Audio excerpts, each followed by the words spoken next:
Para todos que nos ouvem hoje, que a paz divina alcance seus corações, trazendo um dia e uma semana repletos de bênçãos, proteção e sabedoria. Amém, isso aí. Bom, hoje o nosso mergulho profundo vai explorar um cenário que, nossa, acho que muita gente conhece bem. É sobre o que acontece quando o perigo não vem, sabe, com uma arma na mão, mas vem com um sorriso no rosto. É aquele ataque invisível, né? Exatamente.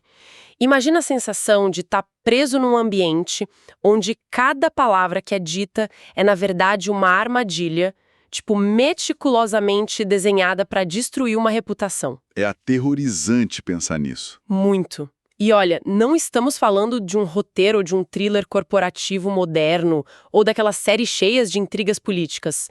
O foco da nossa análise de hoje é um texto milenar que mapeia assim perfeitamente essa psicopatia do cotidiano. O Salmo 140. Isso, o Salmo 140. E para desempacotar esse documento, a gente vai usar o texto da Bíblia de Estudo Nova Almeida Atualizada, a NAA, e também os apontamentos estruturais fantásticos do estudioso Allen P. Ross. Que são fundamentais para a gente entender a profundidade literária desse texto, né? Com certeza. A nossa missão hoje é entender como alguém consegue transformar o pânico absoluto de um ataque invisível numa paz inabalável. É uma jornada em tanto. E o que torna a leitura desse texto tão impactante, logo de início, é que, bom, não estamos diante daquela poesia suave sobre pastos verdejantes e águas tranquilas, sabe? Ah, tipo Salmo 23? Exato. Longe disso. Os estudiosos classificam essa composição claramente como um lamento pessoal de Davi. É um grito visceral. Um pedido de socorro mesmo, né? Literalmente um pedido de socorro de alguém que parece estar sendo asfixiado. A linguagem não poupa detalhes. A gente passa por metáforas de veneno mortal, descreve o terror das armadilhas de caçadores escondidas no escuro, até chegarem uns pedidos de justiça divina que, lidos assim a frio, soam assustadores e bem severos. E eu diria até chocantes para nossa sensibilidade de hoje. Muito chocantes. E o grande mistério teológico e psicológico aqui é justamente como essa torrente de emoções brutais consegue culminar, lá nos versos finais, numa serenidade tão perfeita. E é exatamente isso que faz dessa jornada algo tão urgente para quem acompanha a nossa análise hoje. Porque esse texto não é só um artefato histórico que ficou no passado, né? De jeito nenhum. Ele é super atual. Ele é um verdadeiro manual de sobrevivência emocional. Quando a gente pensa em como lidar com, ambientes tóxicos, ataques injustos e aquele peso esmagador da ansiedade que surge quando sabemos que tem pessoas conspirando contra a gente, esse texto oferece um caminho totalmente contraintuitivo. Ele subverte a nossa expectativa de como reagir. Então, vamos mapear esse terreno. A primeira parte desse lamento, que vai ali dos versos 1 a 5, constrói o que podemos chamar de anatomia da ameaça. O texto já abre com um clamor pedindo livramento dos homens violentos e soberbos, né? Indivíduos que planejam o mal em seu coração e vivem provocando conflitos. E tem uma constância perturbadora nessa descrição, reparou? O texto deixa muito claro que o salmista não está relatando um desentendimento isolado. Uma briga de trânsito, talvez. Exato, não é uma briga de trânsito ou uma discussão acalorada que saiu do controle ali na hora. Trata-se de uma hostilidade contínua, sabe? Uma campanha de destruição mesmo. Uma perseguição. Isso, uma perseguição. Esses inimigos preferem ativamente a perversidade à piedade. Eles acordam pensando em como desestabilizar o outro. E para ilustrar o nível desse perigo, o comentário do Ross destaca que o autor utiliza duas imagens que operam de formas muito distintas. A primeira é a imagem da serpente. Ah, essa é pesada. O verso 3 diz, abre aspas, aguçam a língua como a serpente, sob os lábios tem veneno de víbora, fecha aspas. Sim, e essa imagem da víbora é fascinante. E essa frase, veneno sob os lábios, caramba, carrega um peso descritivo formidável. Porque o ataque não é físico, né? Não tem ninguém sacando uma espada numa praça pública. A linguagem em si é a arma letal. A própria palavra é usada para corroer a vítima de dentro para fora. E se a gente olhar para o desdobramento histórico dessa metáfora, o Novo Testamento faz um uso simplesmente brilhante dela. O apóstolo Paulo cita essa exata imagem no capítulo 3 da Carta aos Romanos. Peraí, Paulo cita o Salmo 140? Sim, diretamente. Ele usa o veneno de víbora debaixo dos lábios para descrever não apenas um grupo seleto de inimigos lá do passado de Davi, mas a condição da humanidade inteira sob o domínio do pecado. Uau! Então ele universaliza a coisa. Exatamente. Essa escolha literária revela que a capacidade humana de destruir o outro através da fala, da difamação, da mentira, isso é um traço universal. A malícia verbal é um veneno universalmente acessível, digamos assim. Faz todo sentido. E isso nos força a olhar para as dinâmicas modernas, porque se a gente trouxer essa anatomia da maldade para a nossa realidade hoje, a tradução é quase literal. Totalmente. Não mudou nada. O veneno nos lábios é a descrição perfeita de uma campanha de difamação contemporânea. É aquela fofoca corporativa, sabe? Onde uma palavra plantada no ouvido da pessoa certa pode simplesmente encerrar uma carreira inteira. Ou destruir uma família. Sim. Ou a dinâmica de um relacionamento tóxico, onde pequenos comentários passivo-agressivos vão ali minando a sanidade mental de quem está ouvindo dia após dia. E logo depois de descrever esse veneno super sutil, o texto muda a metáfora para algo que exige ainda mais cálculo, que é a figura do caçador. Isso. O verso 5 descreve os soberbos que ocultaram armadilhas e cordas, que estenderam a rede à beira do caminho e armaram ciladas. Cordas à beira do caminho. E olha, essa transição da serpente para o caçador, ela eleva o nível de terror da narrativa de um jeito absurdo. A ameaça deixa de ser apenas letal para se revelar profundamente deliberada, sabe? Premeditada. Porque a cobra ataca por instinto, né? Mas o caçador planeja. Exatamente, brilhante. O trabalho de um caçador é a antecipação. Ele estuda a rotina da presa, ele entende por onde ela caminha todos os dias e aí prepara o terreno para que a própria vítima cause a sua queda. E o perigo, por definição, precisa estar oculto. Claro, se a presa via a armadilha, ela desvia. Se a armadilha for vista, ela não funciona. O ataque se mantém invisível até o exato momento em que a corda aperta o tornozelo da vítima. Imagina a tensão de viver assim. A pessoa está simplesmente caminhando, seguindo o seu próprio percurso profissional ou pessoal, agindo de super boa fé, mas a armadilha estava lá o tempo todo, escondida debaixo das folhas, bem no caminho diário dela. É covarde, né? O golpe não vem com aviso prévio. Zero aviso prévio. Ele é arquitetado nas sombras para capitalizar em cima da ingenuidade da pessoa. Voltando àquela analogia do escritório, o caçador não confronta numa reunião aberta, ele oculta uma armadilha no e-mail com cópia oculta para a chefia, sabe? Nossa, um clássico. Né? Ele elabora um relatório com meias verdades e senta para esperar pacientemente que a vítima dê o passo em falso. E essa natureza traiçoeira é que é o verdadeiro motor da ansiedade descrita no Salmo. Porque quando o indivíduo sabe que há pessoas tentando destruí-lo, mas não consegue ver de onde vai vir o próximo ataque, o medo torna-se crônico. O corpo não relaxa nunca. O sistema nervoso não desliga. É um estado de cerco onde a fadiga psicológica muitas vezes supera até o dano físico. Estar rodeado por redes invisíveis gera uma paranoia que é justificável, acabando por paralisar a capacidade da vítima de seguir em frente com qualquer confiança. É exaustivo. Diante de um cenário de tensão tão extrema, com cordas ocultas no caminho e sorrisos carregados de veneno, a grande questão passa a ser a reação. Porque o instinto natural seria recuar, né? Se esconder ou simplesmente sucumbir ao pânico. A maioria de nós faria isso. Mas é exatamente essa sensação de asfixia que força uma mudança radical no discurso de Davi aqui. Quando não é possível ver de onde vem o ataque, a única saída lógica é buscar uma blindagem que cubra todos os ângulos. A linguagem de uma vítima coada meio que desaparece e dá lugar a uma retórica militar bem pesada. E aí entramos no coração do lamento, que vai do verso 6 ao 11.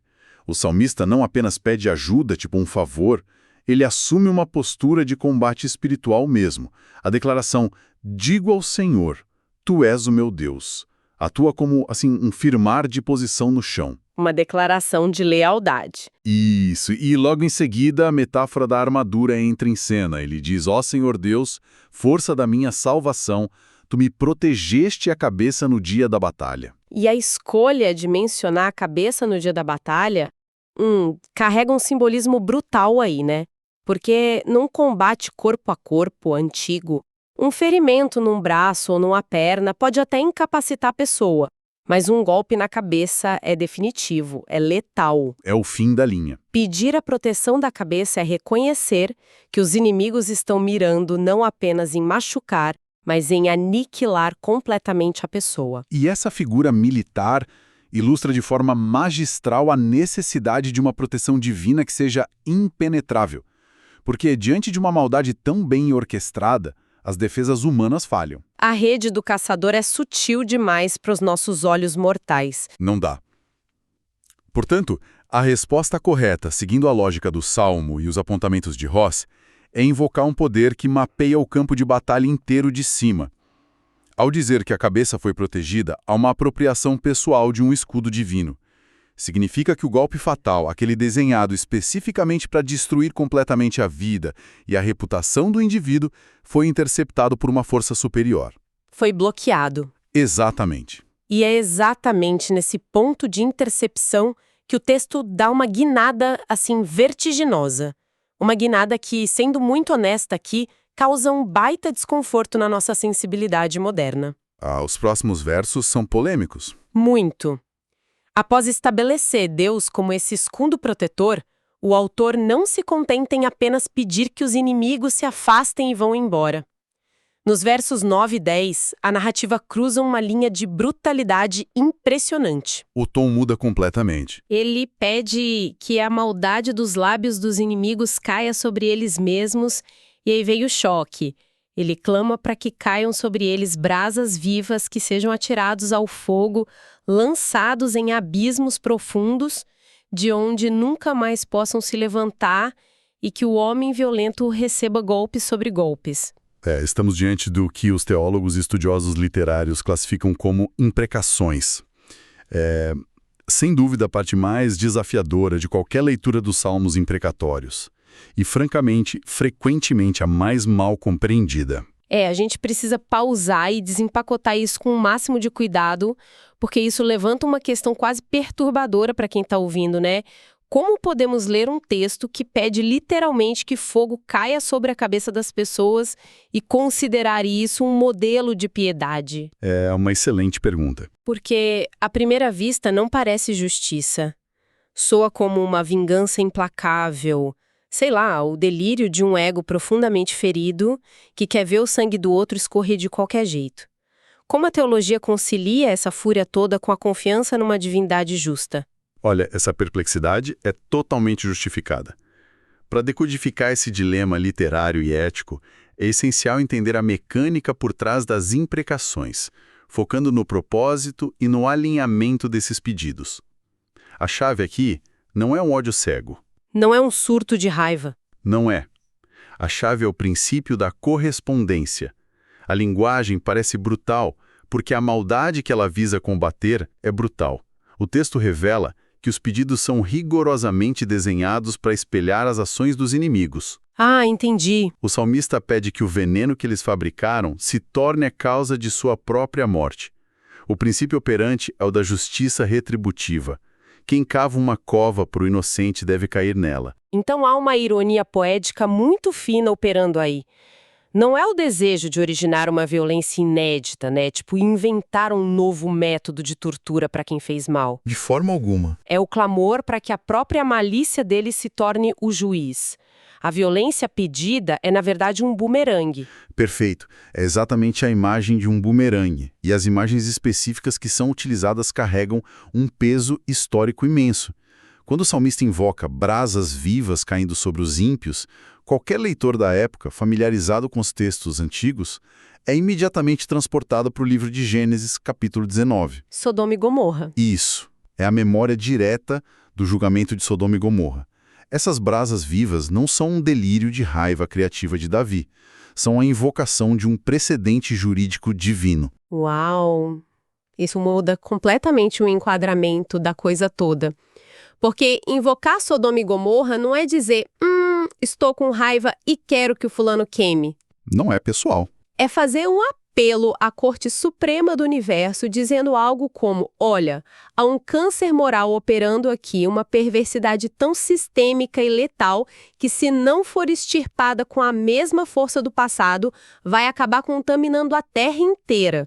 E essa é a distinção vital que o comentário do Ross nos ajuda a ver. É a diferença entre uma vendetta, onde o indivíduo toma a espada e faz justiça com as próprias mãos, corrompendo-se no processo, e um clamor desesperado para que o juiz do universo intervenha de forma definitiva. Ele está delegando a punição. Sim, o salmista recusa-se a se tornar um assassino para lidar com assassinos. Em vez disso, ele elabora a mais severa petição legal possível e a entrega intacta nas mãos de Deus. E a verdadeira virada aqui, o mecanismo que torna a paz possível lá no final, está justamente nessa transferência. Porque, ao verbalizar desejos tão intensos de punição e entregá-los a Deus, a vítima abre mão de executá-los. Exato. Ela se esvazia da vingança. O alívio não vem de reprimir a raiva ou fingir que o perdão já aconteceu ali magicamente da noite para o dia. O alívio vem de transferir o peso esmagador da vingança para ombros que podem de fato suportá-lo. É isso que desativa aquele gatilho da ansiedade que a gente falou. E a prova de que essa catarse funciona de verdade está impressa na própria estrutura literária do texto. Sim, a mudança no final é drástica. Depois de despejar toda essa tempestade sem filtros, a atmosfera muda radicalmente nos 2 últimos versos.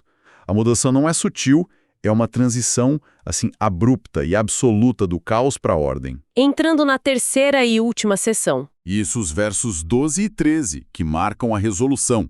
O lamento amargo simplesmente evapora. A paranoia das cordas escondidas e a fúria daquelas brasas vivas desaparecem, substituídas por uma declaração de certeza férrea. O verso 12 afirma: sei que o Senhor defenderá a causa do oprimido e o direito do necessitado. O peso dessa frase repousa inteiramente no verbo saber, né? Sei que o Senhor defenderá. Não tem mais uma súplica angustiada, não tem mais condicionais tipo e se ou qualquer dúvida. É uma afirmação categórica. É uma âncora fincada em rocha sólida mesmo. Quem estava afundando no pânico algumas linhas atrás, agora emite uma declaração de convicção inabalável de que a justiça está totalmente garantida. E essa convicção reflete uma transformação muito profunda que ocorreu durante o processo de lamento. A análise estrutural mostra que o foco do indivíduo foi redirecionado. Ele tira completamente os olhos da trama cruel dos inimigos, sabe? Ele para de olhar para as armadilhas. Deixa de lado a obsessão pelas armadilhas invisíveis e passa a contemplar exclusivamente a natureza justa da divindade. O desfecho revela que a justiça para o oprimido não é vista como uma possibilidade remota, mas como um fato consumado. Uma, digamos, inevitabilidade teológica. E isso pavimenta o caminho para a conclusão magistral lá no verso 13. Assim, os justos renderão graças ao teu nome, os retos habitarão na tua presença. Sair da asfixia das ciladas para essa habitação serena é uma mudança de endereço emocional e espiritual completa. É uma virada linda, e o conceito de habitar na presença dentro desse contexto literário antigo denota um mais alto grau de estabilidade e paz profunda que alguém poderia ter. Estar seguro no palácio do rei. Significa ter acesso irrestrito à proteção e ao favor divino, longe do alcance de qualquer caçador, de qualquer corda. A jornada documentada no Salmo prova que o indivíduo que abraça a justiça divina, entregando suas batalhas mais sombrias, termina não sendo consumido pela amargura, mas imerso em gratidão. Sensacional. E olha, se a gente trouxer a mecânica dessa transformação para o centro da nossa cultura atual, O valor terapêutico e espiritual dessa descoberta é inestimável para quem nos ouve. Sem dúvida. Porque hoje a gente vive cercado por discursos que nos pressionam constantemente em direção ao que se convencionou chamar de positividade tóxica. O famoso boas vibrações apenas. Exatamente.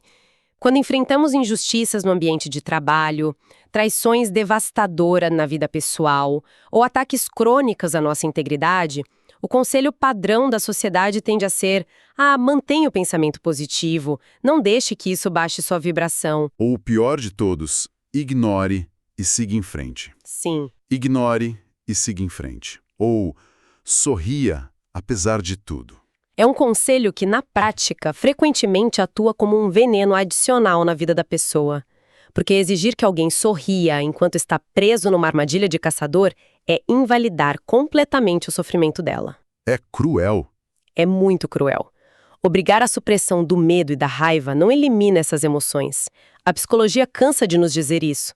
Apenas as força para o subconsciente, onde elas vão se transformar em ressentimento crônico ou até numa doença física grave. E é exatamente por isso que a arquitetura deste texto é tão revolucionária, mesmo milênios após ser se descrita.